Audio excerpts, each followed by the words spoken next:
You said shout in here. I mean, you said shout, so. I did. You're right. I did say shout. I think this is on you. Okay. Cool. Can you hear me? That's annoying, isn't it? Yeah, I mean, you're on. In it. In it. In it, bruv. In it.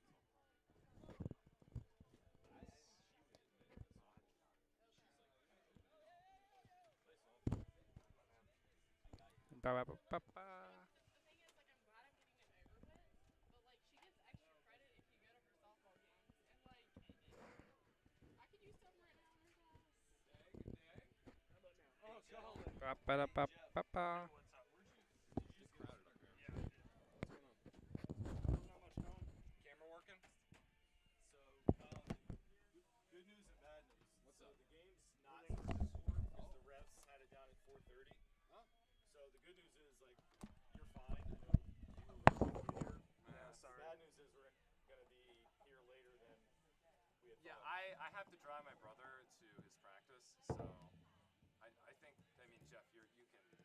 Yeah, I'm mostly Sure guys. gets We're going already kind of live because I Yeah. fucked it up. Tight.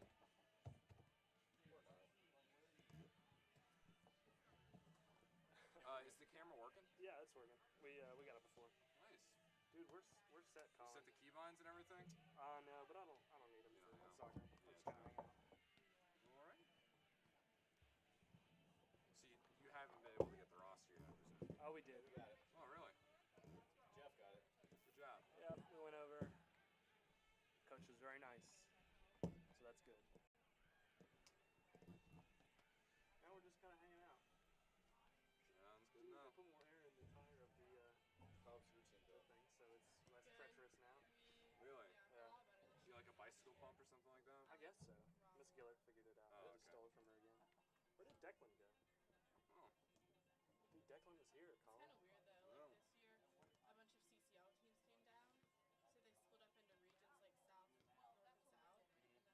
So, like, I played my old team that I used to have in CCL when I was from Williamsburg. Oh, right. It was interesting. It wasn't my best game, though. So. But there's, like, two teams that are, like, definitely the better teams in our league, and then the rest are, like, pretty comparable. And you're on one of the comparable ones. Yeah. I mean, I think we're getting better, but, like, in the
All right, we're getting started a few minutes late here for folks who are tuning in. It was supposed to be a 4 o'clock start, but welcome. We are starting a few minutes late because the referees weren't all here yet, but they are here now. Both teams huddled up, getting ready to play this non-conference game, and welcome for our viewers out there. What we got going today is St. John Paul the Great, who's come here from Dumfries, Virginia. I believe that's in Prince William County up in Northern Virginia. And they come in with a record of 7 wins, 4 losses, and 2 ties. And, of course, your host, the Trinity Episcopal Titans, who are on a great run of form in recent games. Record now stands at 4 wins, 3 losses, and 3 ties, but unbeaten in their last 4, including a couple of really nice home wins in the last 2 home games, 4-0 over Benedictine, 3-0 over a very strong Norfolk Academy team. And then coming off Tuesday, an exciting 3-3 draw at St. Christopher's in a game that was really exciting back and forth, and I know took a lot out of the Titans. So that's one thing I'm looking forward today is how will they respond coming back less than 48 hours after a very emotional draw that it certainly took a lot of energies. Other thing to watch for today is in the latest state rankings just came out yesterday. John Paul the Great is ranked 11th. Trinity Episcopal ranked 10th. So this is very much a matchup of teams that are close in the rankings, and that should add to the drama.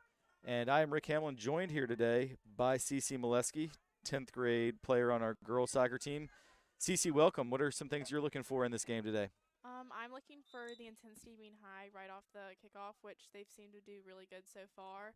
And then also just keeping control of the ball, not getting frantic when they're under pressure or just kicking into the other team, keeping control, keeping possession throughout the whole game. Yeah, Cece, so you joined us, I guess it was about 3 weeks ago now when the Titans hosted Collegiate as John Paul plays a ball in to the box here. And at that point, this was, I think, a very different team. And you were here to witness at that day a 4-0 loss. But since then, this group has really come together as John Paul carries it into the box. That was number 10, Juan Santos, who's ultimately dispossessed by Davis Geis, who plays it out to Hayes Shepard as the Titans try and establish some possession. JT Morris to Patrick Mealy, and they connected a few passes here. But yeah, so the Titans come in after that collegiate game. They had a 3-2 loss against St. Christopher's, but a really good team, and I think one that they felt like we could play with anybody. Then beat Veritas, and then wins, as we mentioned, over Benedictine, Norfolk Academy, and then played St. Chris the second time and got a draw. But John Paul is coming out strong here in the first minute and a half. They've made the trip down in their charter bus from Northern Virginia, but they look very much up for the challenge. And in a way, I think you can make a case that John Paul needs this game a little bit more. And I say that because they are a little behind the Titans in those state rankings. The top 12 make the tournament. And JP the Great sitting at 11 as they get off a shot that goes just wide. So this was a win that would really improve their resume, but also for Trinity wanting to stay in that top 10, wanting to secure that state tournament berth, and also ideally you would want to get up into the top 8, and that gets you a home game if you're able to get into the top 8. All right, off the goal kick, Jack Fannin heads it on, and both teams kind of fighting for the loose ball right now, but a nice job by number 8, Kyria Bill George, for the Wolves as he looks to play it out wide, and then ball cleared, and it'll be a John Paul throw. Yeah, I mean, I think so far they're coming off the ball really strong. I think we may need to pick up the intensity a little more. They're beating us to a lot of 50-50 balls, and they had that one shot that really should have gotten stopped. That was close, a little too close. But I mean, they have plenty of time. Again, the game just started, so just getting into the game and keeping possession and playing like they did in that second half against Collegiate, because even then they improved so much with intensity and strategy of the game. No question. Well, that was a nice switch of play there by Colin Flood, who received the ball in the middle and played it out to the left to Hayes Shepard, who ultimately wins a throw-in. Here's Griffin Wright, who's been tremendous recently, although his pass there to Patrick Mealy left a little to be desired. So now Griffin's going to play it back to JT Morrison. He has a big switch over to Jack Fannin. That's a really Nice ball. Fannin heads it along to the top of the box where Flood couldn't quite get to it, and it's cleared by Uriel Aguirre, or Aguirre, I should say, from John Paul. Yeah, I think you're right, CC. The first 3 minutes or so, it looked like the Wolves came out with a little more intensity, and it's kind of counterintuitive. That's going to be a foul against John Paul right down in the corner. That is R.J. Winslow, according to our roster, with the foul into the back of Colin Flood. But what I was going to say, having been part of many of these games where you travel out of town on a charter bus, you would expect the home team to have an advantage. But I actually think sometimes the away team has the advantage early just because they've had the mindset of game day for several hours, whereas these Trinity guys got out of class and, got changed and came right into the field. So sometimes I actually think when you go on an out-of-town trip, the first 5-10 minutes, you have that mindset. But now, what a brilliant ball played across by Flood. Griffin Wright could not quite get onto the end of it, but the chance is not gone. Jack Fannin plays a negative ball back across. Quinn Slaybaugh keeps it in, and Fannin coming back from an offside position there. But I really liked that play. Need to talk to Coach Phillips about that one for the spring season. That was a really cool set-piece play they had there that sprung Griffin Wright for a great chance, but he was just inches away from connecting.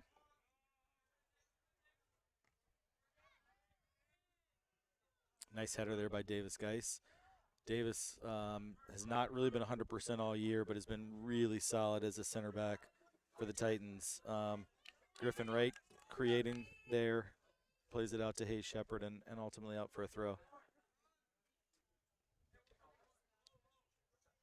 Nice temperature for this game. It's been humid this week here in Richmond, but this is a really good soccer weather as Colin Flood was able to trouble the defender. Ultimately falls into the hands of the John Paul keeper, who plays it short, and they're going to try and build out of the back to captain Jackson Morgan. Maybe that's number 8. Carriabel George. Sorry, it's a little hard to see those numbers, but I do think that was 8. My apologies there. But he's the one that had a close chance right in the first minute and a half and put a shot just wide. Great effort by Patrick Mealy. And Quinn Slaybaugh is able to dig out a throw-in for the Titans as he plays it off of Michael Clark. Good job by Slaybaugh. He's been really good at pressing from the front in recent games. I really enjoy watching how he puts the back line of the opponents under pressure. I think Trinity's done a lot better recently. I mean, they're definitely putting a lot more pressure on the ball, and you can see it's been in our attacking half for the last 3 minutes. Yep. And, I mean, some great chances. Unfortunately, couldn't finish, but, I mean, plenty of time. And if they keep this up, I think they have a really good shot at winning this game. Yeah, definitely. There's that big switch again that's been pretty effective. Fannin heads it onto the feet of Quinn Slaybaugh. Quinn Slaybaugh has 5 goals in the last 3 games. The senior captain has really stepped up of late and been one of, if not the best players on the team. Now, nice job there by George for John Paul. He nutmegged Griffin Wright, who's usually very strong in the tackle, so it's no small feat to get past Griffin. And then Connor Simonson with might call that a professional foul there, where he just went into his back, stopped the counterattack, gets a warning, but comes off with no caution. That's good. Connor's a physical player. You wouldn't want him on a yellow card in the first 8 minutes of the game. So nice job there by Connor to break up the play. Nothing dirty. Titans did a really nice job holding a high line there, and the Wolves were not able to hold their runs, and they went off sides there at the top of the box. I really like that discipline from the Trinity back line. Big long ball out of the back from JT Morris. And they play it out. R.J. Winslow, the center back, plays it out to the touchline for a Trinity throw. Here's Liam Smith with a big switch to Patrick Mealy. So that's already in 8 minutes. 4 times they've looked for a big switch across the field. There Mealy looks to get it to the middle, and it was intercepted. But one back by Davis Geis. And back out to Smith and over to Fannin. And the Titans doing a nice job stringing a few passes together, really spreading the field well in this 4-3-3 alignment that they've that they've grown accustomed to. Or you also might call it a 4-2-3-1, but they have the two holding mids in Simonton and Griffin Wright, and then are able to play Fannin and Shepard real wide, and then let Slaybaugh lead the line out top, as well as having Colin Flood in that kind of classic number 10 role where he can create, and he's done a great job of that. Great move by Jack Fannin to the feet of Colin Flood. He's going to put it on his left foot. Ball's deflected, and it'll go out for a corner kick. Flood can really put a shot in with either left or right foot. That was a good shot. It was a nice job to block it by the JP defender. And the Titans get 7 guys in the box for the Hayes Shepherd corner. The last 2 games, Trinity has scored off of corner kicks, both times by Connor Simonton. Fannin down in the box. He may have gotten stepped on, but he's going to be able to, I think, to walk that off. And should be no problems there. Yeah, so just saying, as the Titans had that corner, that both at St. Christopher's Tuesday as well as Friday's home match against Norfolk Academy, Connor Simonton scored directly off of corner kick. So that's become a real weapon in these last couple games. And he wasn't able to get that one in, but that's something to keep an eye on as the Titans ideally are able to win more corners, particularly here at home where the field's a little narrower than some. You can drive those corner kicks in, and they're real opportunities for sure.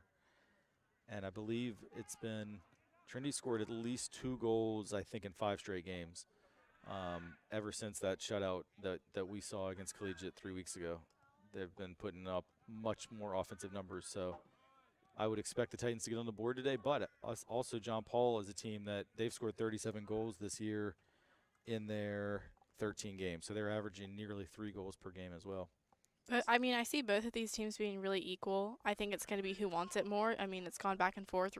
As of now, it's like been more in Trinity's attacking half. But, I mean, it's just who wants it more. Trinity can't slack when they have the ball, and because then that's when St. John Paul the Great is going to take advantage of that and really look for the attacking plays. So I think keeping the intensity high is going to be what wins this game. Yeah, and you see some nice skill here by the Wolves. And it does – and that's a good job by Patrick Mealy to make the tackle. It's going to go up for a JP throw. But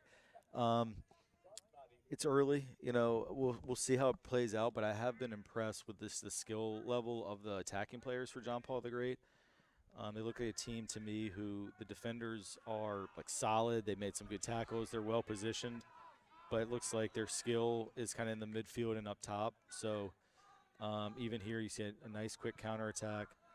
The number 8, Curry-Bell George, has really had a big impact early, the senior captain. And he just got that classic look of an attacking mid who's very comfortable in the middle of the field, comfortable with the ball on his feet, looking for teammates, looking to create opportunities. So I think he's one to watch for sure. Nice tackle. Well, if you can get away with it there by Kankuma Dauda, number 11, put Slaybaugh to the ground, and it goes out simply for a throw. The Titan bench was hoping for more than just a throw there as the tackle came from behind. Usually in high school, regardless how clean it is, you're going to see a foul there, but the refs let him play. And I have no problem with that as long as we're consistent throughout the day. And here comes George again. That's a really nice ball. That's a really dangerous ball. Davis Geist doing a great job as center back, not even allowing a shot to be taken. That is just fantastic defending by Davis Geist right there. It looked like, at minimum, the Wolves were going to get a shot from inside the box. And Davis used his positioning, his soccer IQ, and his body to prevent the shot from even coming out. Now Davis playing a long ball to Jack Fannin that's going to be too long. But, yeah, that was central defending 101 there by Geist. Really nice stuff. George heads it on to the corner. And Geist shields it out. Got a little physical there as well. As number 10, Juan Santos, went over. He was kind of trying to buy that call. The ref wasn't having it. We do have substitutes coming on. Caleb Minovich coming in for the Titans to give Jack Fannin a rest as we're about 13 and a half minutes into today's contest. Still scoreless.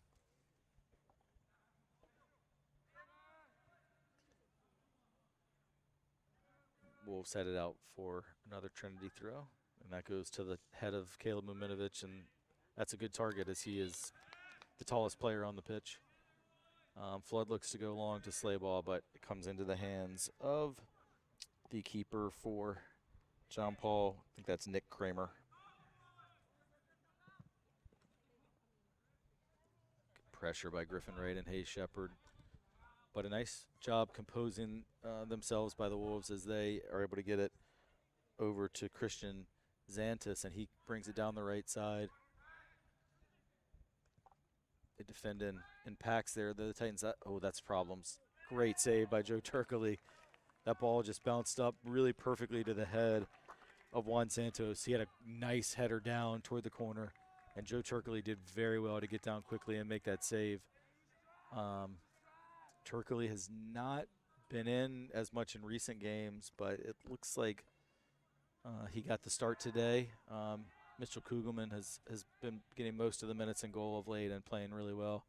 But Turkley really was up to the challenge there. That was a tougher save than I think people realized. That ball was bound for the corner.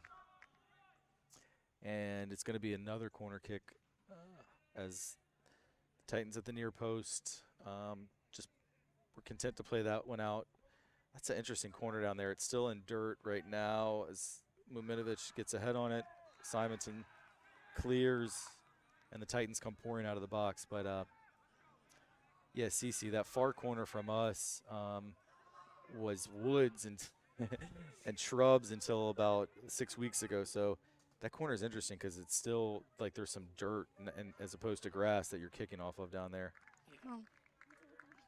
The Trinity maintenance folks have done a fantastic job of making it playable. There's a little fence.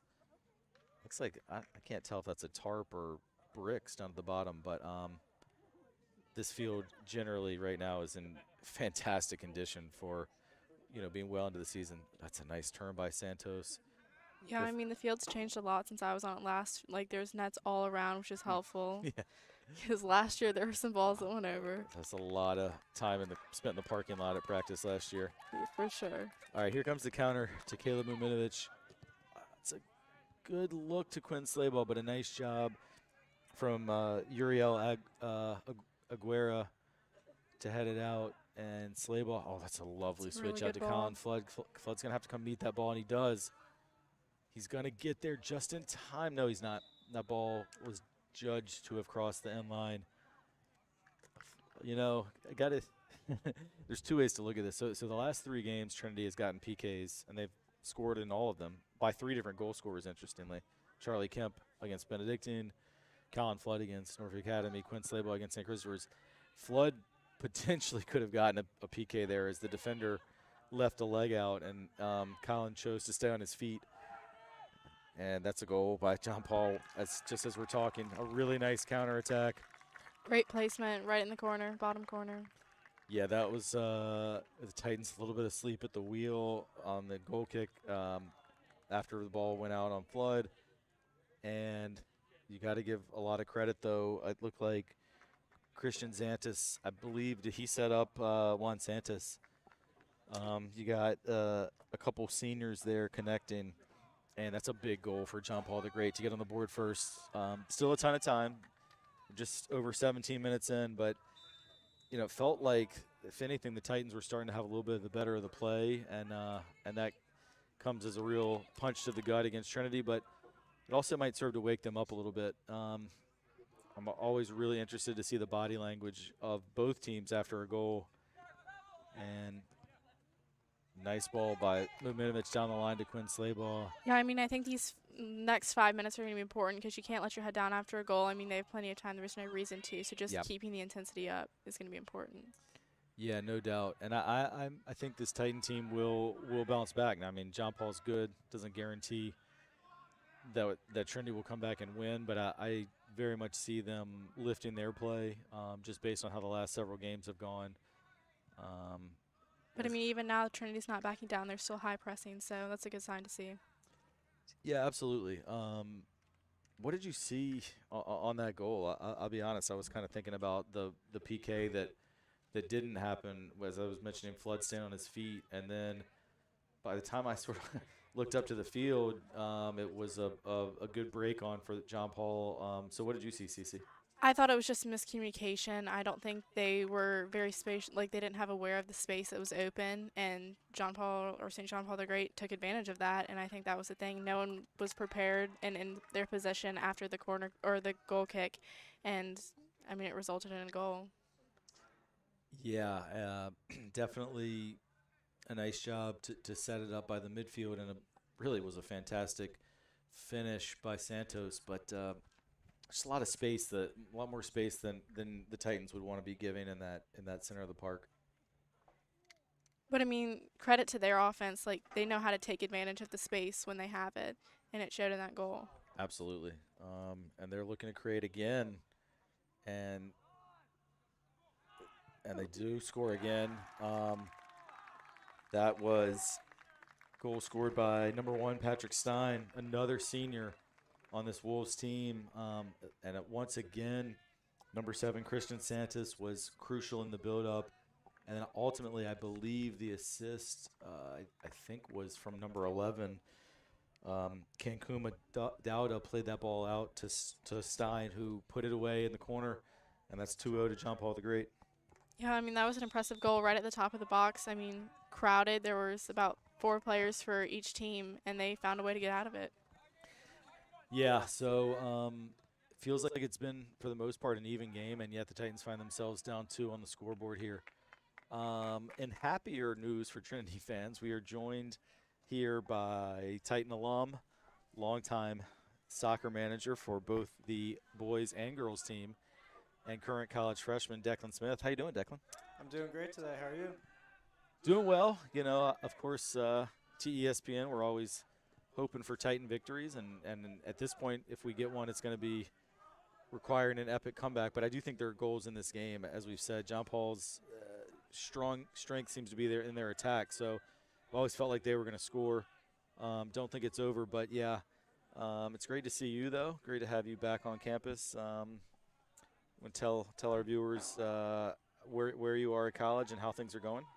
So right now I'm at West Virginia University, which is Morgantown, and there I'm studying aerospace engineering with a full load of 17 hours, and it's going great. I'm on fall break, halfway through my midterm, so I'm doing well. Well, it's good to see you. We got more problems here for Trinity on the field, though, as Christian Zantis was able to earn a penalty kick. He made a nice turn. Very similar to the play we talked about a few minutes ago with Colin Flood, where there was sort of a Titan defender's leg hanging out. He ran into that leg and went over. That's unfortunate for Trinity, and Joe Turkley is going to have to try and step up here and make a save on this PK. And he does. And he does. That could be a huge momentum shift. Great job by Joe Turkley, not only to save it, but he hung on to it, preventing any rebound. And sometimes in a game like this, that can be the kind of momentum shift that the team that's losing needs. I mean, at 3-0, you would have been in huge problems. But now, just like that, the Titans are able to not only save the penalty, but come back and counter themselves. So, yeah, great job by Turkley. Declan, let me ask you while you're with us, as someone who managed, how many seasons of soccer did you manage here? 9, I believe. And of course, we'll never forget the season that didn't happen in the spring of 2020. Good ball by Flood, but a nice job by Michael Clark to get it out of there. That's a lot of contact right on the edge of the box that goes unpunished. I thought the referee put the whistle to his mouth. I thought he was going to call it, but he let that one go. And John Paul with some really nice passing out of the back. So anyway, Declan, I was going to ask you. Let's see how this plays out. He definitely slipped there on his own, and that will be out for Trinity throw. So 9 seasons of managing. Of course, you were here for 5 years, from 8th grade through senior year. What do you miss the most about being a high school soccer manager here at Trinity Episcopal? I miss being with the team, mostly. Game days are a great time, and just getting pumped up before the game, and then after a game when we win, especially on a away game, The bus ride back's always amazing. We have a great time. Both boys and girls. They have different songs they listen to, different things to be hype about, but it's always great. JT Morris progressing down the field with a couple throw-ins, and JT's got a big throw. Now the ball falls to Connor Simonton. Over to Caleb Minovich, but he was dispossessed. There's your brother, Liam Smith, with a big tackle. Liam's had a fantastic year as the right back. He's really made that position his. Here comes John Paul on another counter. Good tackle, and Zandis went down there under the weight of a tackle, and that time he did not get the call. Seems like we need to stop stabbing and sticking our legs out in the back. Well, look, this John Paul the Great team, they have 4 or 5 players in the midfield and up front who are very quick with their feet. And they're able to change directions quickly. And if you don't commit to a strong tackle, you're going to be in trouble. And that's how you saw the PK that they were able to get. It also is what created their second goal opportunity where just no one was able to put that tackle in. And they do. It's hard to admit as a Titan, Great turn there. It was a great turn by Flood, and that'll be a free kick just on the edge of the box as he gets brought down. That was the exact kind of move that John Paul's been doing to Trinity so far. But what I was going to say is it's hard to admit this, but 25 minutes in, you got to say that John Paul, I think they have wanted a little more. I mean, CCU identified right off the bat what team's going to want this more. And they just, I think from Trinity's standpoint, that game against St. Christopher's just a couple days ago, I think did take a lot out of them emotionally. I talked to a lot of the players that night when they got back. The game ended late. There was a lightning delay. We scored in the last minute to get that draw out of it, and I just think that was a very emotional game, and that they come out a little flat so far. But there's still over an hour left, and there, I believe, are more goals in this game for sure. Here comes Quinn Slayball, the guy who scored 5 in the last 3. And ball's now just bouncing around.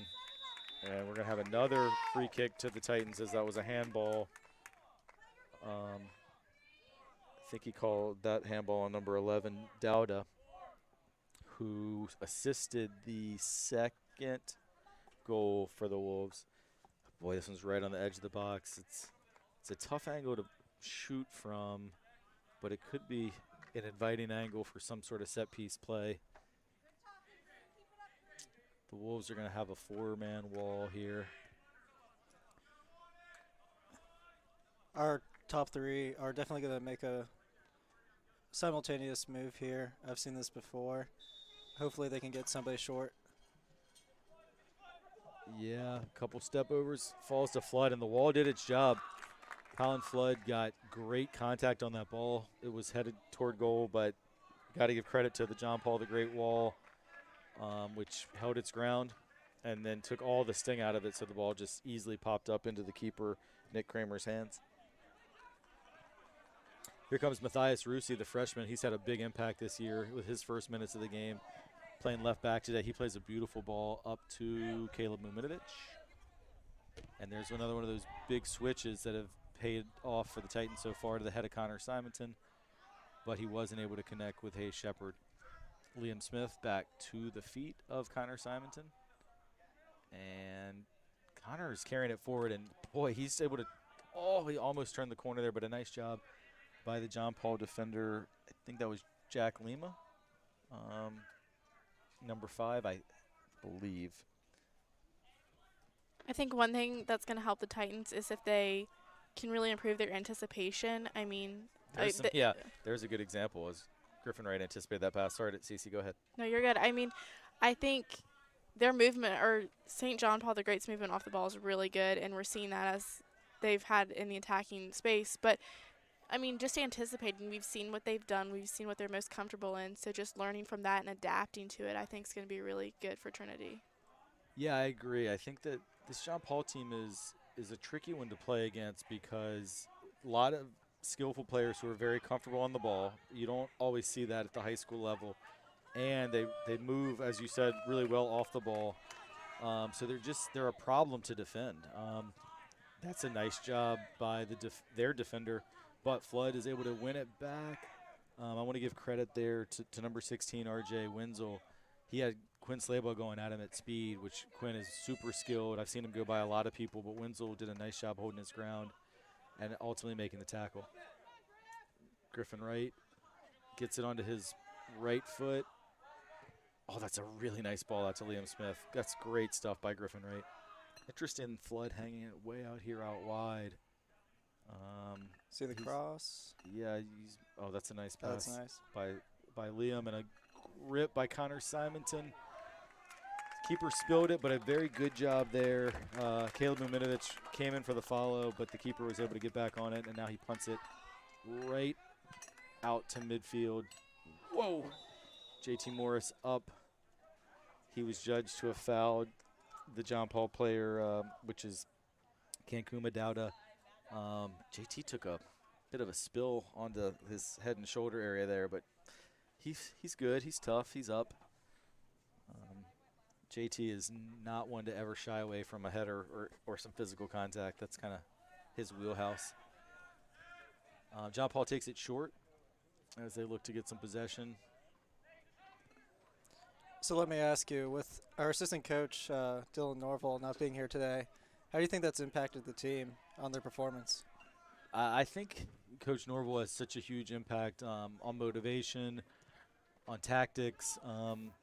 So it is always an impact when he's not able to be here. And earlier in the season when the Titans weren't playing as great, it happened to coincide when he had been absent previously. So that I do think that might have an impact. I'm sure that Coach Norval is watching right now, and we give him a shout out, and we miss you, buddy. These guys need to pick it up a little bit, but no, I think that could be playing a role. He just provides such a nice balance with Coach Phillips, the way they work together, like Ted Lasso and Hat.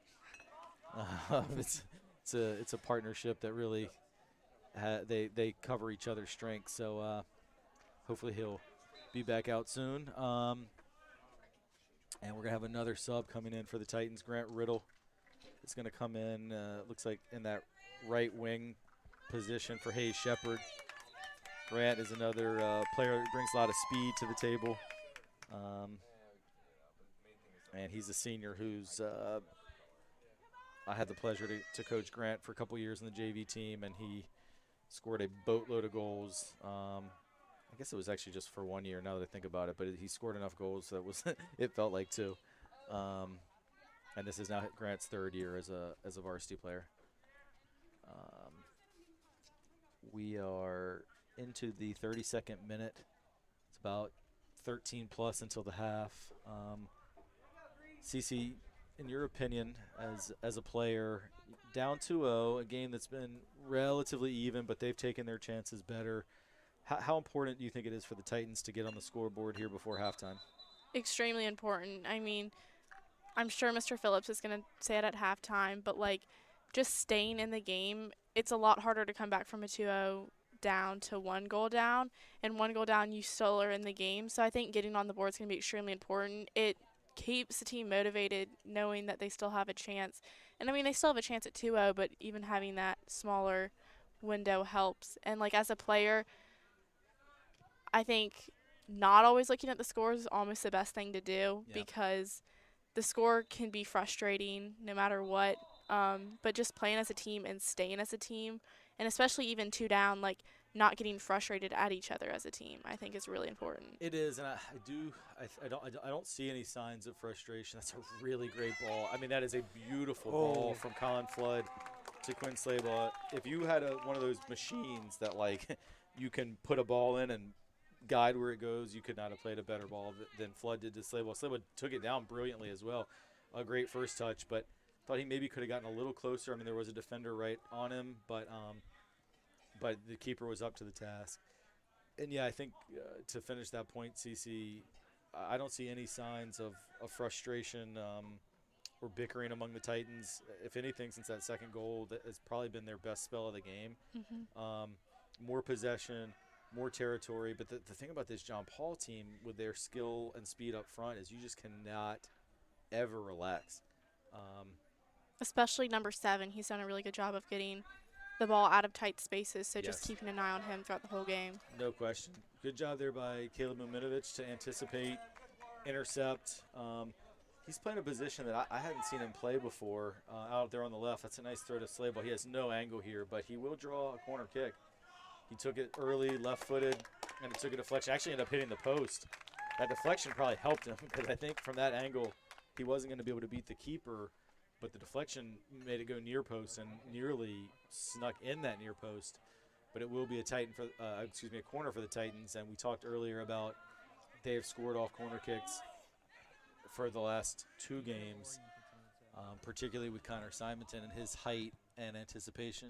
That one, though, is going to be played out by the Wolves. Curabell George for a corner up back on the other side. And that's a break for the Titans because there was really no green shirts in the area near where that corner was delivered. Seeing as the first corner went on the ground, I think they should try. I mean, they've done a great job getting the ball in the air and getting in great positions, but just trying those different things that'll work and catching the defense off guard is going to help. Yeah, definitely. Colin Flood puts this one in. Caleb Minovich gets a head on it. It's a goal. Oh, it's a goal. Davis Geis with the score.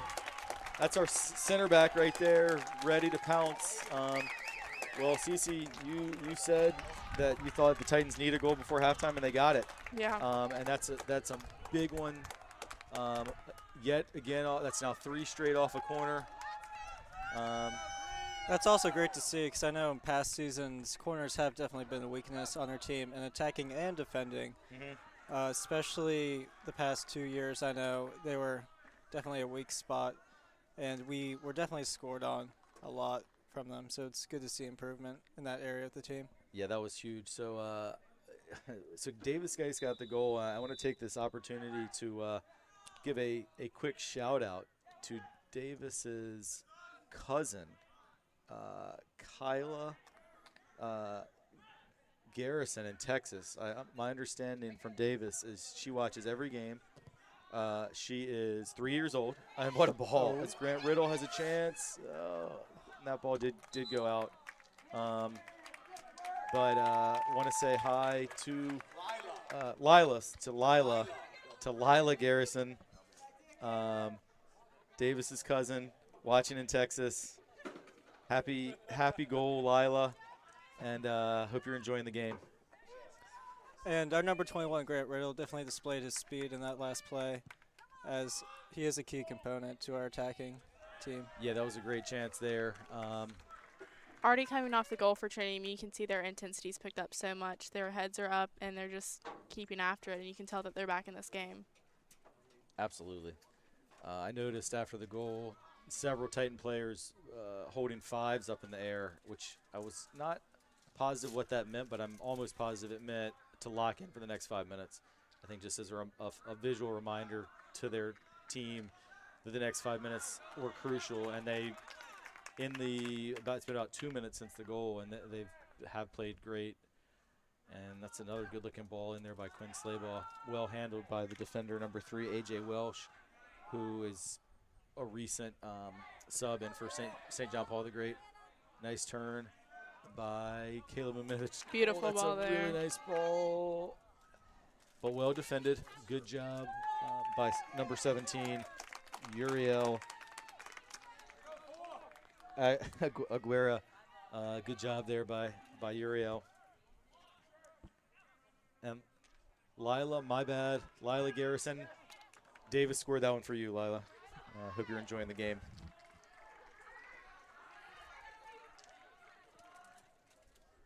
Nice shot there. Went just wide. Good left-footed strike, though.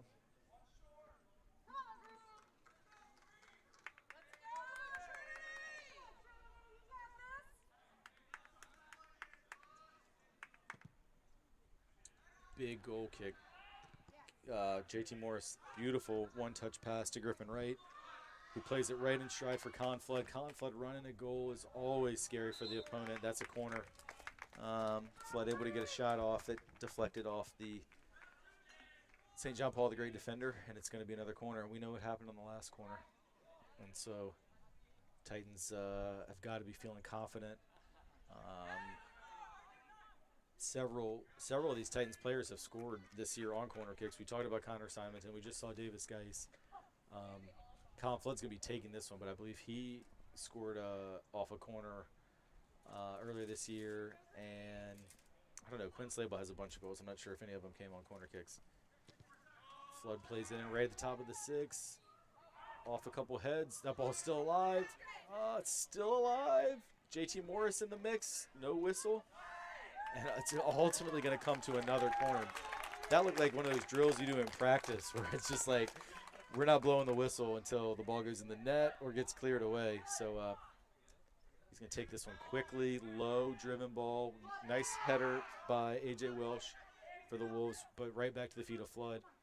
Flood with a step over to the feet of Quinn Slabaugh, and Slabaugh puts it wide. I think he showed a little bit of frustration there that he didn't put that on frame. He made great contact with the ball, though, so keep it up. He did. I think Quinn is in one of those patches where he just feels like he's going to score every game. And so having a fairly decent look from inside the box, I know he'll want to have done a little bit better with it, but still really well created by Flood. And the Titans in the last, really since the penalty kick save, have been by far playing better. That won't help them, though, with the missed kick out of bounds. And then looks like we're playing 40-minute halves today. So we've been at 45, but I guess those have been league games. So only 40-minute halves today, and thus we are at the half. And looking at that first half, so the halftime score, St. John Paul the Great 2, Trinity Episcopal 1. But I would say the first 15 minutes, very even. From minute about 15 to 32. 30 or so, maybe about 28, because I think the penalty kick save was the huge change in momentum. But John Paul definitely was the stronger team for about a 12 to 15 minute period in the middle of the half, and then Trinity ended the half in the last 12 to 10, 12 minutes playing their best ball for sure. And some of that maybe flatness that we talked about coming off the emotional draw on Tuesday has gotten out of their system. And I just think that penalty kick save by Joe Turkley, you could just see the body language boost that it gave to the Titans. And also, when you feel like at John Paul, we put this in the back of the net. It ain't over, but man, at 3-0 on the road, you're feeling super confident. And so I had to take a little bit of the wind out of their sails to not convert on that penalty kick. Cece, let our audience know, what are some of the things that you noticed as keys in that first half? I mean, coming off, not putting their heads down after 2-0 is huge. I think it says a lot about, one, their team chemistry and their dedication to playing for each other, but then also just, about the community that the coaches have obviously created on the team. But going off of just, what they've done in the field, they've done a great job of switching the ball, I think, and I think that's been catching the defense for St. John Paul the Great off guard, and that's what's really been giving us opportunities. And even towards the end of the second half, I mean, they've done a great job defending in the back and not giving the forwards and midfield space to turn and take the ball up. Yeah, I think that's all really smart analysis on your part. We're really fortunate to have such a great soccer mind like CeCe Molesky here with us, 10th grade. What does that make you? Class of 24, right? Yep. Freshman starter. Yes, freshman starter on the girls' state Final Four team last spring, and certainly a massive impact player. Can't wait to see her back on this very field in a few months' time. But Declan, you joined us about midway through the half. Maybe that's what changed it. Maybe getting you on the mic is what turned the momentum. I don't know, but what are some observations you had from that first half? Well, I'd like to believe that, but I believe during this first half, our defense and midfield were, as the first goal came, become a little disrupted. The back wasn't super sure about themselves until we said the penalty kick where we saved it, and since then it's been pretty good. I'd say the passing between Trinity has been fluid on the wings, but the central build has been a little weak. Versus the opposite, I believe, for John Paul, where they're very strong in the center, especially in their offensive third, where they're just pounding away, but they struggle to get it to there sometimes, where we take advantage. Yeah, that's a good point, and I think one thing that the Titans are missing is Charlie Kemp, who is usually plays in that center midfield role. He's been injured and is out of this game. That's the bad news. The good news is I believe that Charlie's going to be joining us for part of the broadcast second half, so we'll get to hear from him. Good news for our viewers. Unfortunately, not out there on the field, but I think as we play that that 4-2-3-1, Charlie is one of those two holding mids, and he just really is a great, what I would call, deep line playmaker, where he plays right in front of that back line, but he's able to connect passes. He has really good anticipation. Now, full credit to Connor Simonton, who's been playing in that role today. Connor has been great these last few games, and I think Connor's had a good game. But just Charlie brings a different dimension to the table.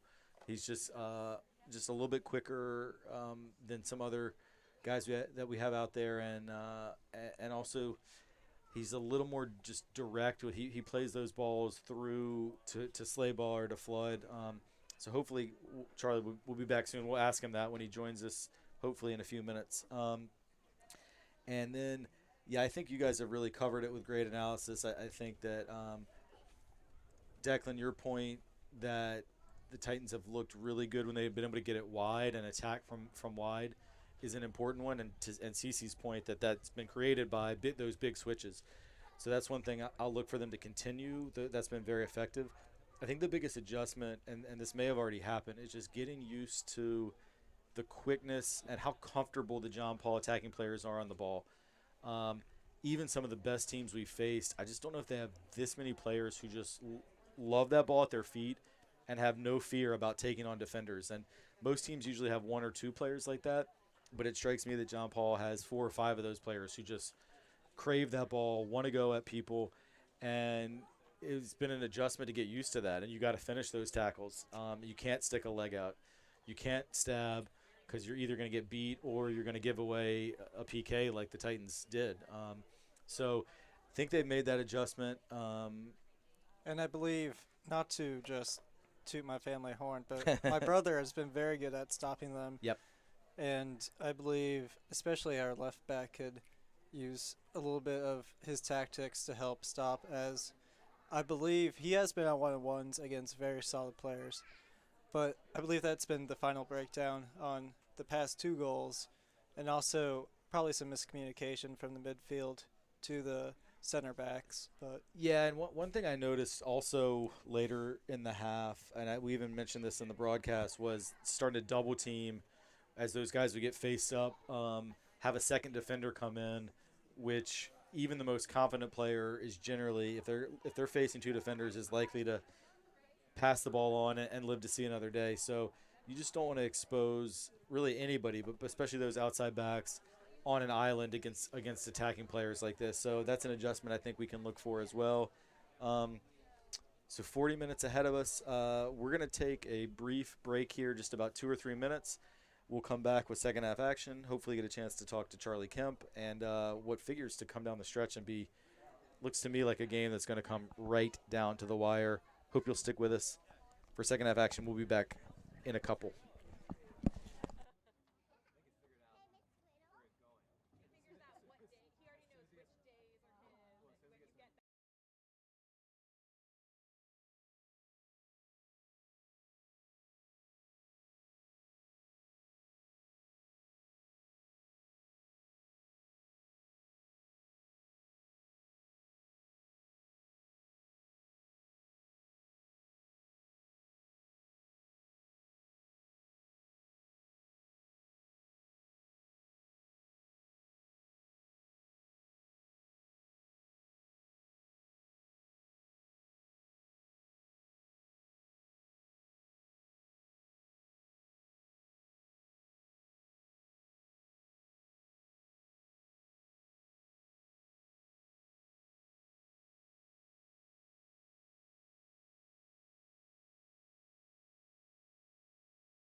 All right, we are back for what promises to be an exciting second half here on the south banks of the James River in Richmond, Virginia. And we're off. Davis Geis with a big ball out wide to Caleb Minovich, who brought it down, but a nice job by Zach Kreitzer to take it away, and the Wolves look to counter. So, yeah, we start the second half 2-1 in favor of St. John Paul the Great. And from the starting lineups, there has been one change for the Titans, actually two changes. Mathias Roosie has come in at left back, where Patrick Mealy started, and then Caleb Minovich is at the left wing where Jack Fannin started.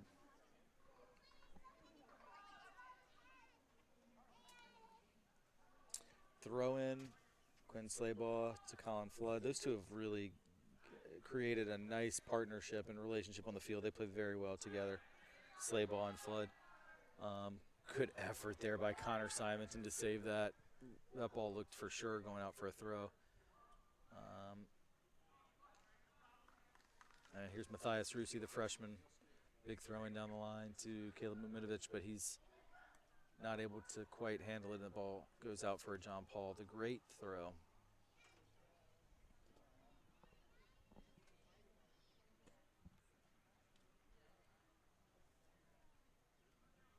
They take it short, and they give it away in their own defensive third. This is a good opportunity for a quick counter by the Titans.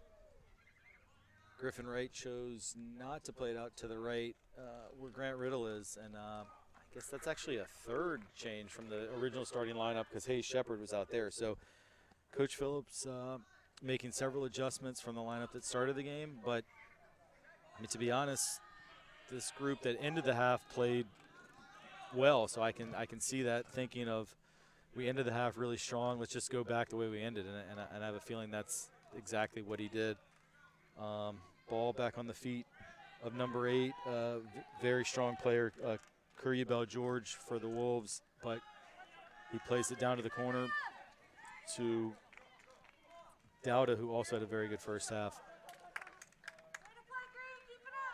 And it's going to be out for a John Paul the Great throw-in, which they will take pretty much right underneath our vantage point here in our broadcast booth.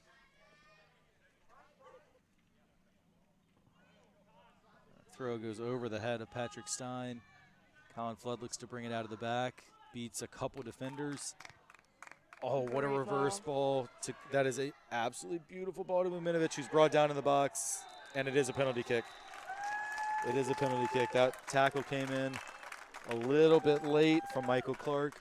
The official gave himself plenty of thinking time as that counter was so quick. He was 25 yards or so behind the play, but I think that's a call that probably was the right one. I mean, Minovich beat the defender there.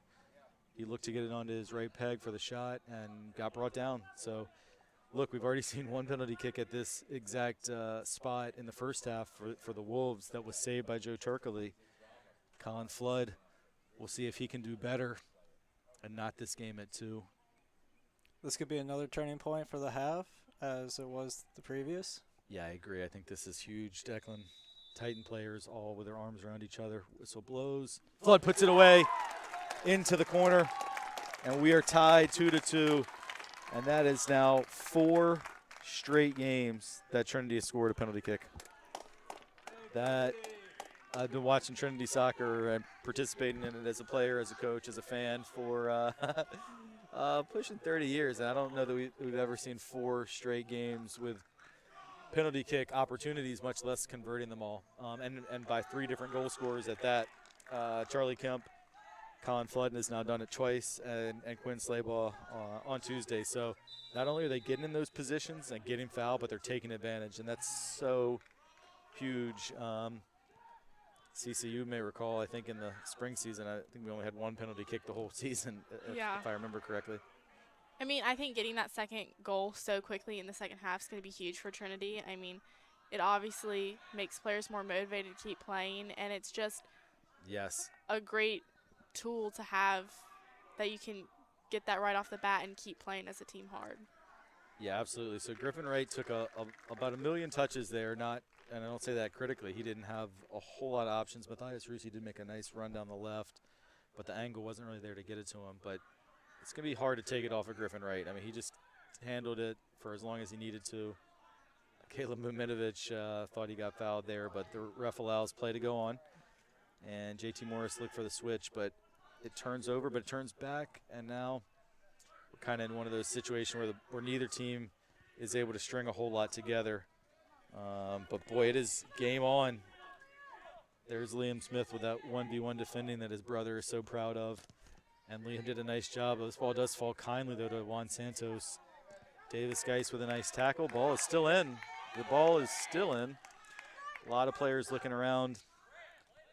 The first rule of sports that you learn when you're 5 years old. You play to the whistle, as several parents are pointing out right now.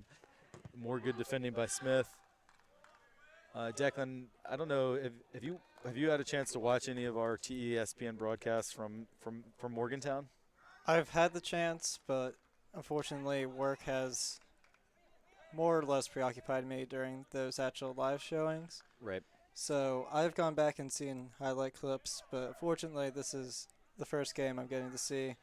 Well, the reason I ask is because if you have checked us out, I think we've been really impressed in previous broadcasts with Liam's play as one of the most consistent forces on this team this year. And in terms of someone who just plays their position the way it's meant to be, you have a lot to be proud of because little bro has done that. Caleb Minovich tried to go with the 360 there and got it taken away, but Davis Geis wins it back. I also want to give Caleb Minovich a lot of credit. As I've talked about before, for me, if you draw a penalty kick, that's your assist. I mean, unless you choose to take it. But so, in my stat book, I would give Caleb an assist for winning that penalty kick that ultimately was converted by Colin Flood to level the score. Grant Riddle throws it in, and I thought it was going to be a corner, but I should have listened to my own advice to wait till the whistle and the ball didn't go out. Davis Geis, a really composed header to Mathias Roosie into the feet of Minovich, who goes down. No whistle. Caleb still rolling around a little bit, and the referee is now spotted in, and he's going to make sure that Caleb gets the attention that he needs. Looks like he's holding his stomach. I believe he received some spikes to the chest, as it was lower, but he did fall into him. So that hurts. Yeah, I didn't think it was on the follow through. Like I didn't necessarily see it as a foul in real time, but it doesn't hurt any less when you get spikes to your chest. And if you were wondering, yes, that rhymed. Pretty proud of that one. All right.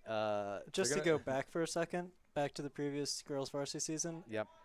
I know we defended many corner penalty kicks, but did we really only have one offensive? I think I only remember one, and it was late in the season. I don't even remember any. Yeah. But I did play center back. Flood. Oh, Flood put that one just wide on the counter. I remember very tense moments from, I believe, collegiate.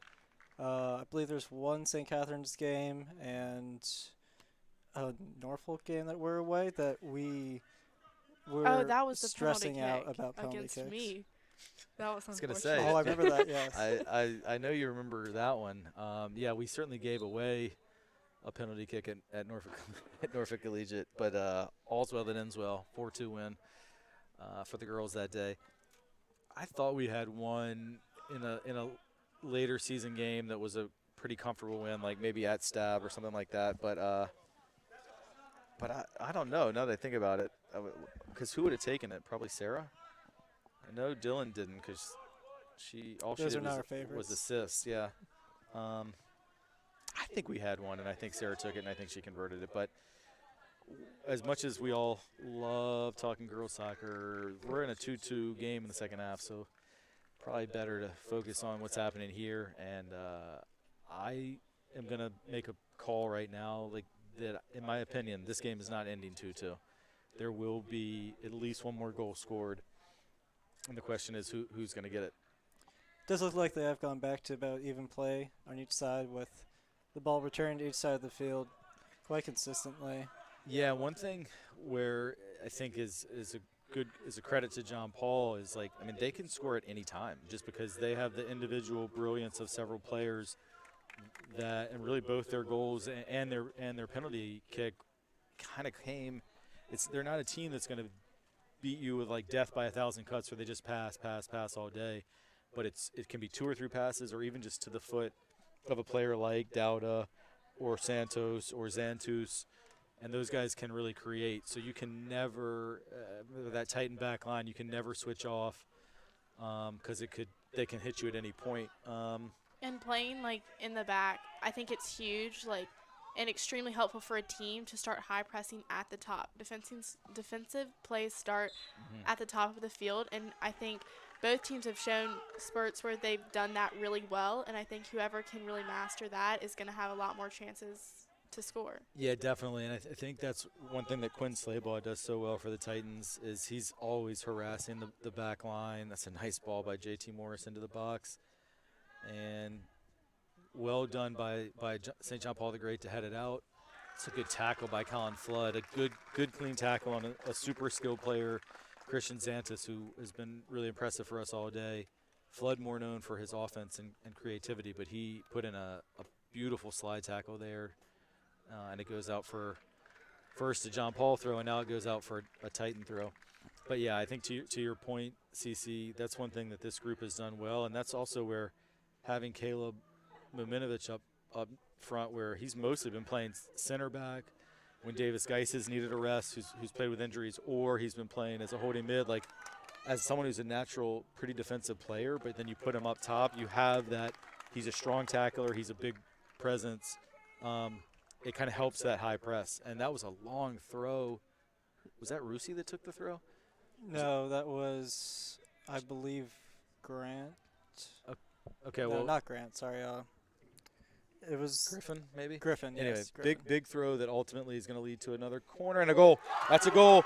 That is JT Morris, both center backs now on the score sheet. Another corner kick goal. And this Titan team is really finding an identity with scoring off of corner kicks, winning penalty kicks. A lot of time here, but I must say, I told you it wasn't going to end 2-2, and it might not end 3-2. I think there's still probably more goals in this. We have 30 minutes left, or Yep. just under. So That was a beautiful corner by Colin Flood.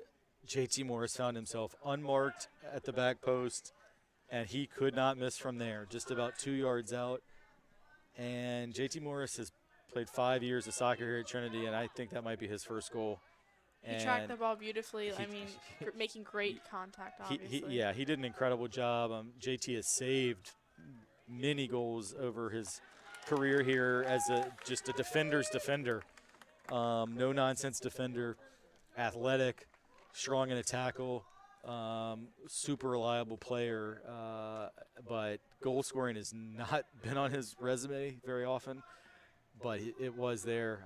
Really happy to see JT get on the score sheet. He's been a great servant to this program as Griffin Wright draws a foul. And you can really see the body language of the Titans is thriving right now. And rightfully so, with 3 consecutive goals across 2 halves. Griffin Wright plays a left-footed ball there off of Patrick Stein.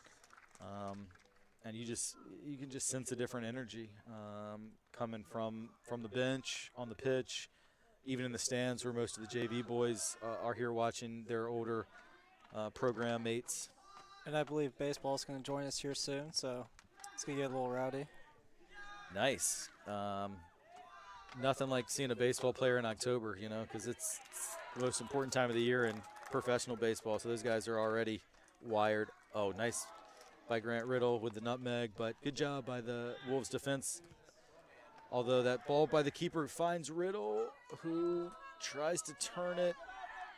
Grant Riddle, if he had that to do over again, may have been better served to lay it off to Quinn Slaybaugh. Although Quinn was so close to him, maybe he just thought I didn't have space. Quinn fights that one, gets the ball over to Connor Simonton, out to Riddle. who looks to beat the defender, and he does. Oh, that was a really nice cross in, and well defended by John Paul's number 1, Patrick Stein. And then looks like Slayball got called for a push there, but really like the energy I'm seeing from Grant Riddle out on the right. He beat the defender down the line, got in a pacey cross to the back post. And right now, if you're a Titan fan, I think you want to see another goal while they're on top, while they've got this momentum. Because as we know in this sport, it doesn't always last. And when you're in those pink patches where things are all going your way, you really want to take advantage. And we've said John Paul can counter quickly, and they do, and they get a great shot off. Joe Cherkley is able to save the shot from Juan Santos. And Joe Cherkley did a nice job of not letting it rebound back in front of the net, but parried it wide, and the Titans are able to get clearance and get it out. Connor Simonson is dispossessed there. That was Curry Bell George, who had a huge impact in the early phase of the game. We haven't seen as much from him, but he's a really impressive player for St. John Paul the Great. Titan throw. We are now 16 minutes into the second half. If you're joining us late, guys are playing 40-minute halves today. Quinn Slayball from another tight angle. He wanted a corner kick, and he's not going to get it. Going out for a goal kick, and the Wolves will sub, get a couple of new, fresh legs onto the pitch. Looks like Jack Fannon's warming up to join us in a minute onto the pitch. Yeah, it'd be good to see Fannin again. He played pretty well the first 15, 20 minutes. He actually, I recall, I believe it was on 13 minutes, Fannin was replaced by Caleb Minovich, and Minovich has held on to that position since then. So I think it's number 12, Alex Garcia, coming into the game for John Paul, as Connor Simonson handled that ball with his arm, and it's going to be a free kick right at midfield, right to JT Morris. I talked about his no-nonsense defending, and you saw a good example of it there as he plays it out of the back to Colin Flood. Flood looks again for Minovich. One thing to go back to the penalty kick, or what led up to it, the reverse pass that Colin Flood played to Caleb Minovich, that then Caleb got fouled and led to the penalty kick, was such a great look from Colin. He had it right in midfield. The whole John Paul defense was flowing to their left, and he played it back to their right, his left, and I think it really caught the defense off guard. So in a way, Colin got the assist to the assist of the goal he ended up scoring, if that makes sense. So you're right, Declan. Jack Fannin is back in the game, giving Quinn Slayball a break. And unfortunately, Charlie Kemp won't be able to join us today, as he's keeping the bench up on their feet and ready to play. Yeah, it's too bad. We were looking forward to talking to Charlie, but that ball smacks off Liam Smith's head, and he almost smacked it off of someone else's face as he played it out of bounds. But 18-on-18 action. Yeah, exactly. So yeah, Charlie hopefully won't be joining us anytime soon, because hopefully he'll be back on the field soon. But not today. He will not be on the field. But you're right. He's doing a good job leading the bench. I mean, even just, I don't know if we get a chance, Jeffrey, to show the two benches right now. But the difference in body language, we won't do it right now, as John Paul. But now might be a good time. If you can show us the benches, John Paul's guys sitting down, whereas the Titan bench are all standing, much more engaged. And I just have always felt like that energy from the sidelines finds its way onto the pitch. So that's something that you really like to see from the Titans. Going off what you said, I agree. I mean, having that support from your bench, whether they're on the field or not, they're part of the team. And coming together as a team is really what lifts people up and makes them want to play better. And you can see that in this half. Yeah, definitely. I mean, all the momentum right now with the Titans. I mean, you see the guys on the bench clapping, looking confident. And they should be, because they have scored 2 goals off of corner kicks today, and they're about to have another corner kick. So they have to be looking at this as an opportunity to possibly put the final nail in the coffin. Both the center backs, Morris and Geis, have both scored today on corner kicks, and they're both up into the action for this one. Colin Flood plays it in. Again, it's off the head of JT Morris, but this one he was not able to direct on frame. And it goes out for a goal kick. Also, just to complete the recent substitution, so Fannin came in on the left where he started the game, which pushed Caleb Minovich actually to the center forward position where Quinn Slaybaugh was as Slaybaugh gets a rest. And there it goes to the feet of Minovich, on to Flood. Great job using his body to hold off the defenders. Looks to get it back on the left foot. You're not taking it off of Colin today. Fannin with some good moves, but he loses it, but it's back out to Flood, back to Fannin. And a good shot by Jack Fannin. Goes a little bit high, but it took a deflection, so it's going to be a corner.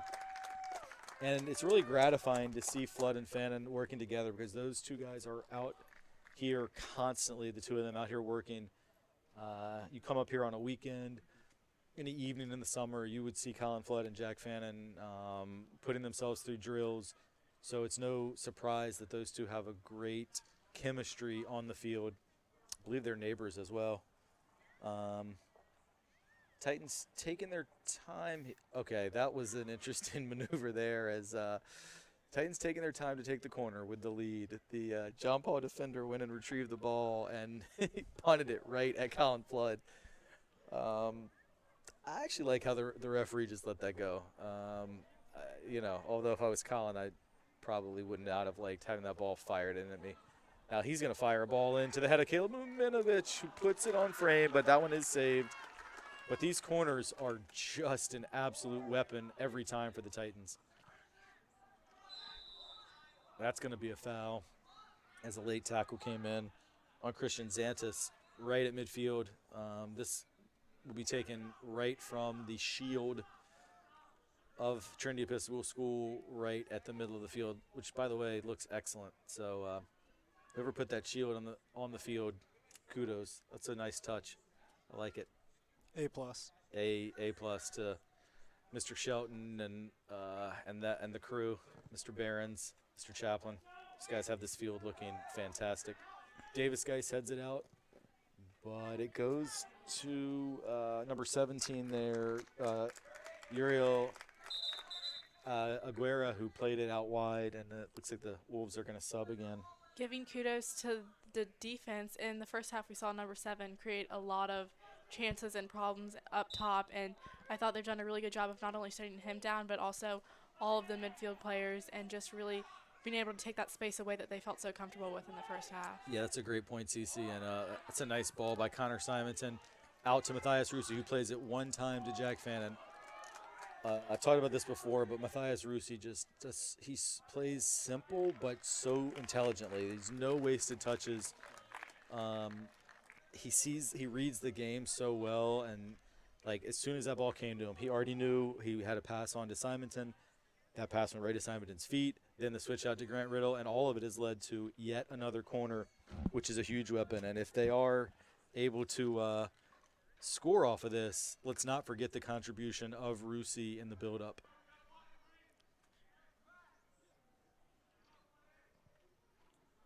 Another good one by Flood. Nice job by the keeper there. And this keeper is, I believe, Aiden Olsch. I think the Wolves changed keepers at halftime, and Olsch did well. And now it's a 1v2, and there's Roosie again cleaning up. I'd like to say for John Paul, they have adapted to our corner kick style, and they are definitely defending better, as we just saw a different move from Trinity. Staying on the far side of the post a lot stronger and running in, which ultimately didn't work, but definitely adjusting from the previous ones where we crowded around the center and received our goals. Yeah, they have defended the last couple much better. Jack Fannin with a good tackle and a nice switch of play out to Grant Riddle, right in stride. Good ball up the line by Riddle. Flood holds it in, and but excellent defending as they double-teamed Flood, and they were able to, I believe I said a few minutes ago, no one was going to take it from Flood today, but they did. Took 2, but they did.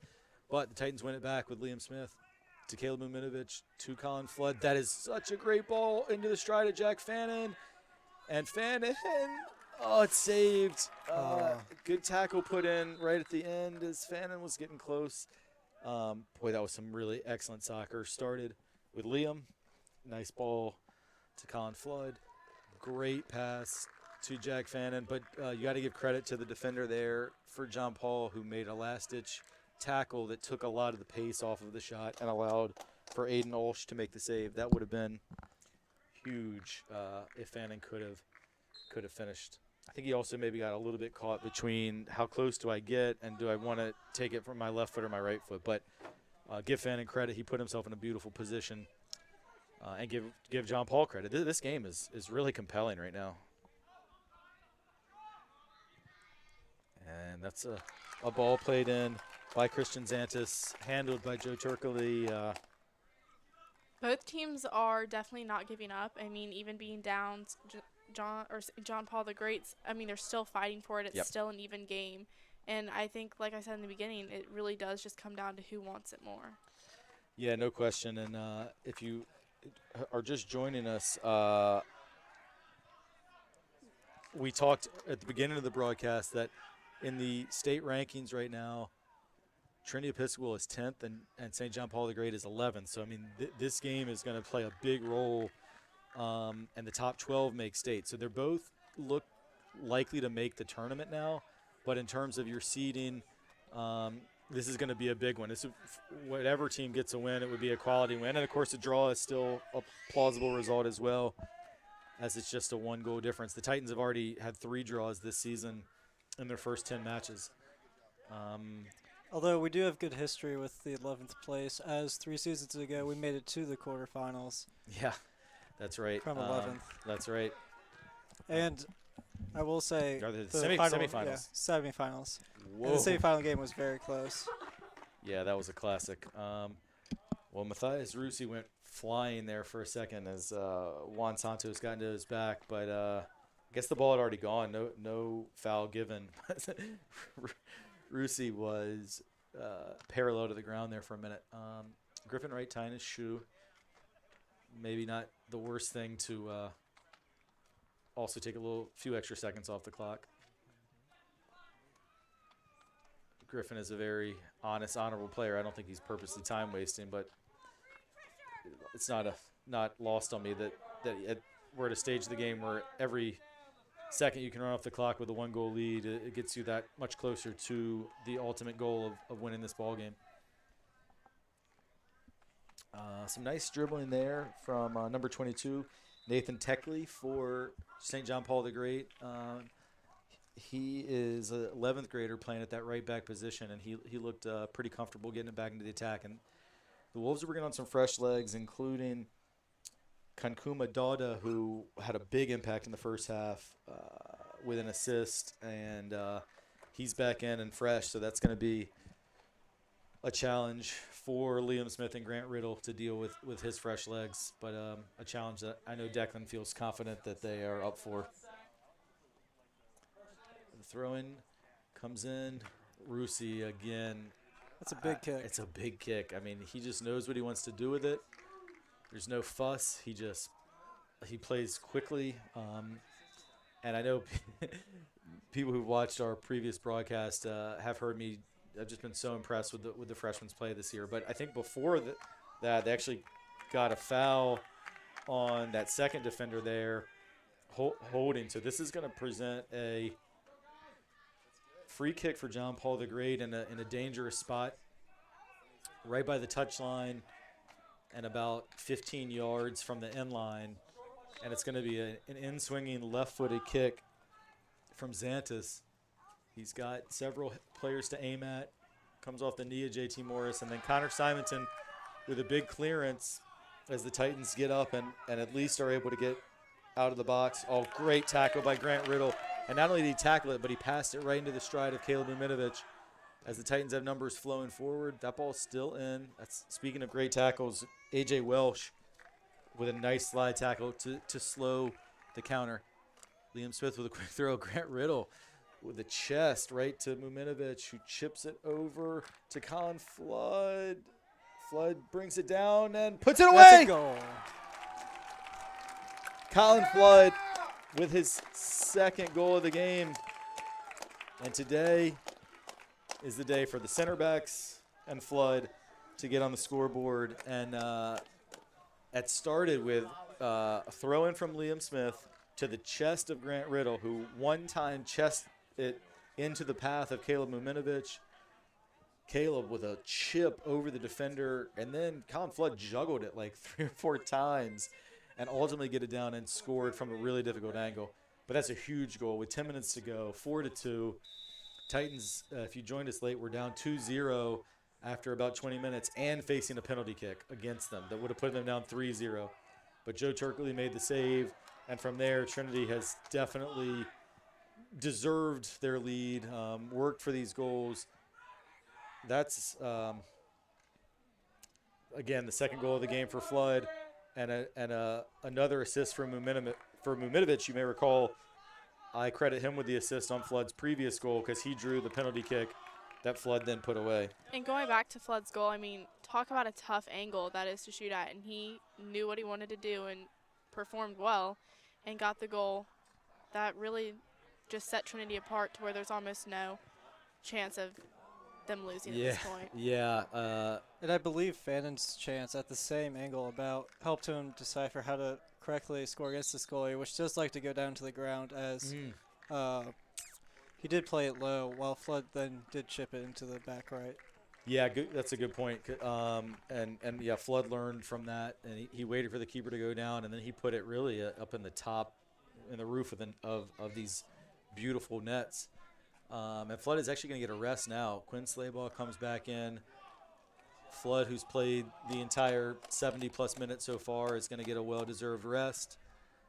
And, I mean, with the way the Titan attack has played since being 2 goals down, it actually almost creates a selection headache for the coaches because Fannin, Minovich, Flood, Slaybaugh, Riddle, I mean, you've really got 5 attacking players who are all very deserving of playing time and only 4 positions on the field. But the other nice thing about that is hopefully they can all get their rest and kind of take turns. And it's just going to keep this team fresh as the season heads into the last few weeks here. Be really interested to see how John Paul responds now. I mean, let's put ourselves in their position. You come on the road, long bus ride. You have a 2-0 lead and a penalty kick that you don't convert, but still go into the halftime up 2-1. And if you're John Paul, I mean, it's now you're looking at 8 minutes left and 2-goal deficit. Can they continue to keep fighting, or do the heads start to go down? I'll be really interested to watch them in this last phase of the game. You can see in these last few minutes that they are a little bit more frustrated. You can see that taking them out, they're being more physical and more recklessly physical than smart, which is probably a result of their frustration. Sure, absolutely. And fatigue. Yep. They do a nice job there getting on the ball, though, as number 11, Dowda, was able to get to that 50-50 ball a split second before Liam Smith, and Liam fouled him. No further action on the referee's part, but that's a classic. Ball man never both move, where Liam got a good hard tackle in. Definitely was a foul, but nothing more. But the Wolves will push significant numbers forward here as they play that ball into the box. Davis Geis heads it out, only as far as Juan Santos, who looks to put a move on Jack Fannin, but Fannin held firm, and then Roosie with a great ball again. I think one touch. I mean, this kid just takes one touch every time. But he gives it to Minovich, who has defenders all over him. Oh, what a great reverse ball to Quinn Slaybaugh, but it does evade Slaybaugh at first. Now he's got it putting some moves on, and it ultimately trickles out for a goal kick. But I really like what Caleb Minovich has provided today. In the games we've been able to attend, I think this has been his best performance, and that's just a huge boost for the Titans to, as I said, to have so many attacking threats and options out there. As the games continued, I think the Titans have done a really good job of just staying calm under the ball. They have, St. John Paul the Great is continuing to high press, and they've responded to that really well by keeping the ball and not forcing the ball when is necessary. And you can see that with the amount of possession that Trinity's had. Yeah, good tackle there by Fannin. Even with the netting on that far sideline, that one is in the parking lot. But at this time of the game, parking lot is just fine. The Wolves do look to build it back up, and number 23, Gabriel Zantus, ninth grader on the ball here. And he's another St. John Paul player who looks very comfortable with the ball. Good job there by Mathias Roosie, using his body to hold off the attacking player. I mean, that's a ninth grader shielding off a very strong senior. And Roosie just looks totally unintimidated, completely comfortable as a freshman. And while we're talking about that, CC, I mean, you were a freshman playing big minutes on a varsity team last year. Just can you speak to what that feels like in terms of the pressure, but also the excitement and the opportunity, because you can really relate to what Mathias Roosie is experiencing right now? I think a lot of confidence. I mean, obviously, is it his first year playing varsity? Yes. So, I mean, you don't really know what to expect coming into it, but, like, the support that you receive from your teammates, I think, is a huge part of your confidence on the field. And then the more you play, the more comfortable you get and adjust to the level of play and the speed of play. And I think just the more comfortable you become with how the ball's played in varsity, the better you become, and then it just becomes normal at that point. Yeah, and here we have Caleb Minovich in Oh, for a that's well-deserved goal. Great ball by Grant Riddle to set him up. Awesome assist for Riddle. And we talked about what a huge impact Caleb Minovich has had today with the 2 assists, and he gets a well-deserved goal. That was absolutely beautiful by Riddle. That'll be the 4th goal of the second half, the 5th goal of the game. And we can comfortably say now that Trinity is going to keep the unbeaten streak going, 5 consecutive goals. And yeah, Cece, you know, not to interrupt your thoughts, but about being a freshman on varsity, but I think one thing that's been really cool, I was actually talking to Mathias Roosie's mom today, who is a classmate of mine from Trinity, and she was saying like how the older players have just been so awesome with him, and just how welcoming the environment's been. And I mean, that's just so good to hear, because for me, that's what high school athletics, and specifically here, athletics at Trinity Episcopal School, is all about. I mean, of course, we want to win as much as possible, but you know, just being part of that team atmosphere and that family environment is so empowering for young people. So it was really awesome to hear that Mathias is feeling that family atmosphere, and just getting confidence from guys who are, you know, 18 years old, and he's just several months removed from middle school. So that's really, really awesome. JT Morris plays that ball into the back post. Grant Riddle able to get a body on it, but it does roll out for a goal kick. And go ahead. Only about 2 minutes left, and I think the intensity that Trinity's kept throughout this whole game really has really just proven their dedication and their effort throughout the whole game. They've shown that they've won this game.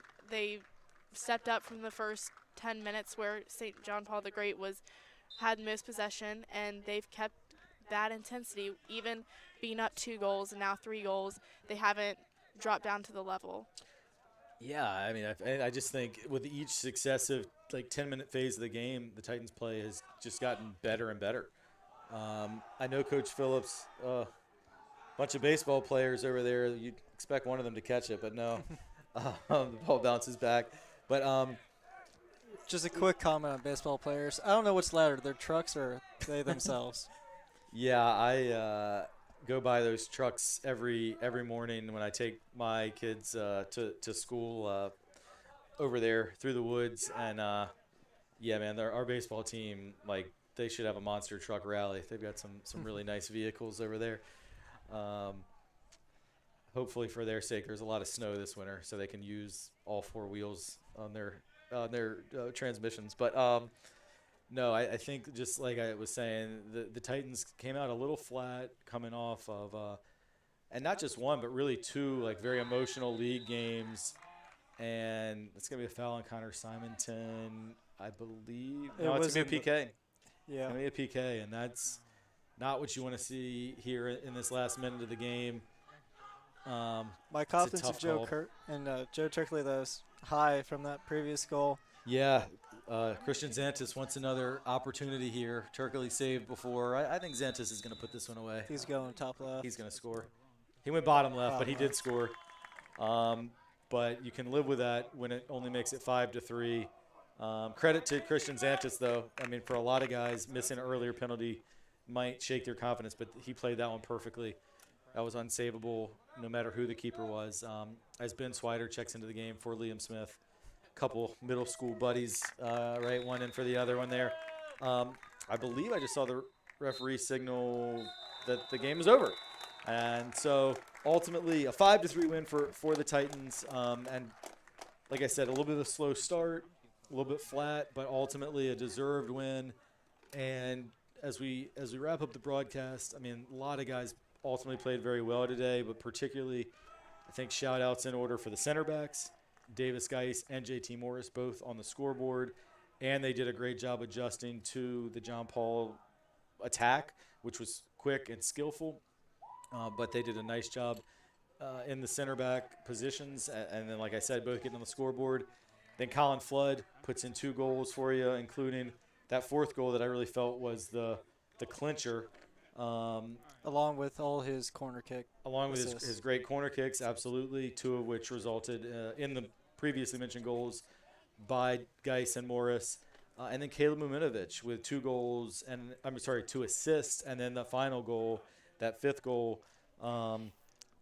Tremendous job by all those guys. And there's plenty of others. Liam Smith, we mentioned, has continued his consistent play out at the right back position. Connor Simonton, I think, played the full 80 minutes. I mean, this is a player in Simonton who was not even starting until recently, but he stepped in beautifully in the absence of Charlie Kemp.